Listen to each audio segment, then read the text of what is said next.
Bueno, la Comisión de Economía aprobó el dictamen que deroga un decreto supremo que, este dictamen deroga el decreto supremo que ponía fin a la tercerización laboral. Estamos con el especialista laboral y socio principal del estudio Varela Bojorquez para conversar en torno a este tema. Es el doctor Fernando Varela. Doctor Varela, ¿cómo le va? Buenas noches, bienvenido. Gracias por estar con nosotros. Buenas noches, Carlos. Gracias por la invitación. Doctor Varela, el decreto supremo 001-2022-TR fue impulsado por la ministra Betsy Chávez, quien estaba entonces al frente del Ministerio de Trabajo y que buscaba poner fin a la tercerización laboral en algunas actividades. Desde su perspectiva, ¿era una buena o una mala norma? Una pésima norma, por decirlo de alguna manera.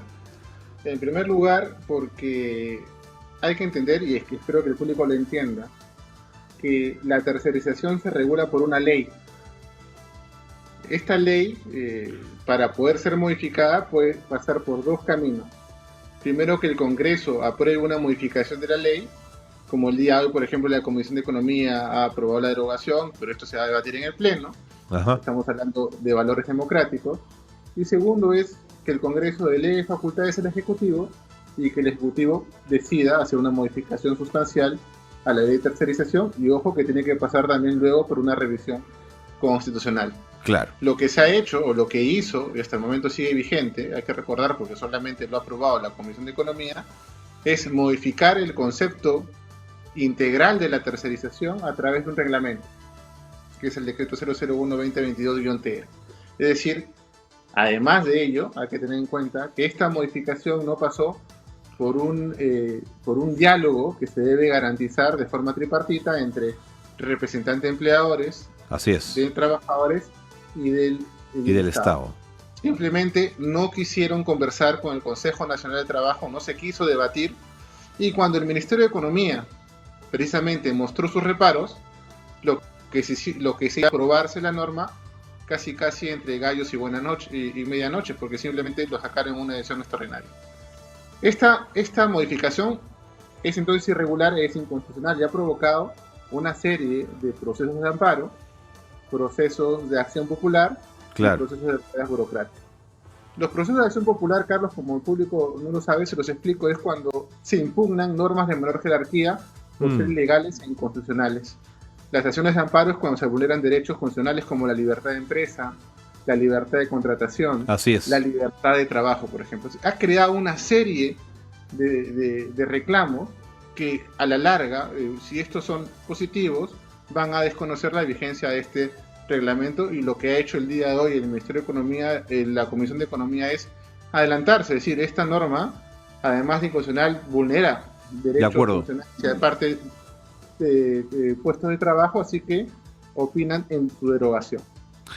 Doctor Varela, lo he escuchado con atención y todos los argumentos que usted ha citado son de carácter jurídico o procedimentales, pero yo quería preguntarle por un tema de fondo, y es el argumento de fondo que esgrimaba la señora Betsy Chávez, en el sentido de que la tercerización reducía a la mínima expresión los beneficios laborales de algunos trabajadores. ¿Ese ítem era cierto?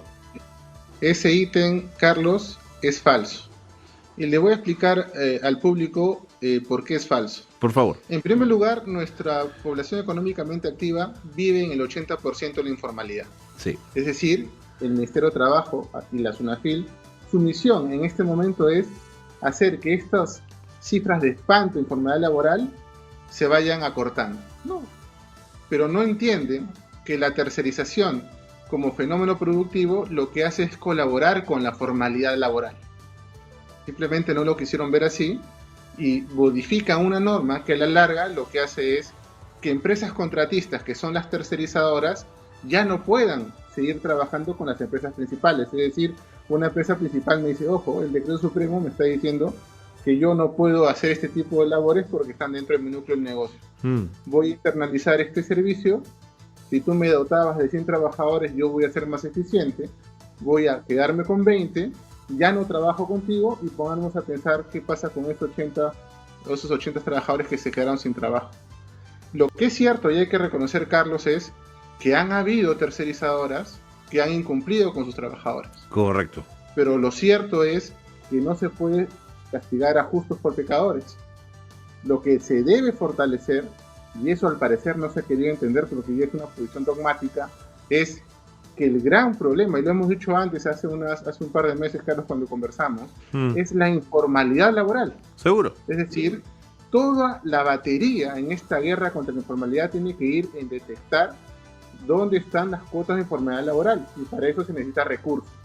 Y me llama la atención, y hay que recordar, que un día antes de que la ministra fuera censurada, toda la plana mayor, no una parte, toda la plana mayor de la SUNAFIL renunció.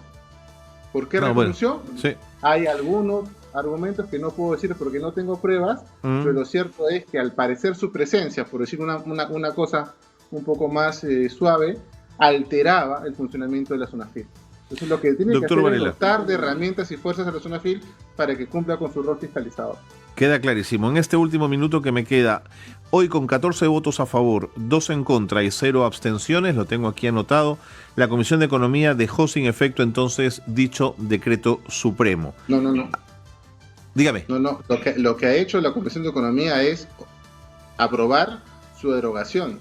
No se deja sin efecto porque tiene que ser aprobado por el Pleno. Sí, por el Pleno, de acuerdo. Gracias por esa aclaración pertinente, doctor Varela. Pero quería proponerle los siguientes argumentos.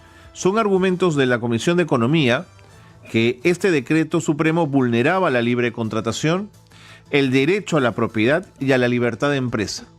Pero quienes apoyaban al decreto supremo sostenían que había una serie de derechos que vulneraban los principios de igualdad, la debida protección contra el despido arbitrario y el principio de no regresividad. En esta balanza de derechos, ¿quién manda, quién gana, quién pierde? En primer lugar, nadie gana y nadie pierde. Pero lo que podemos señalar es que lo último que me acabas de señalar, si existiera,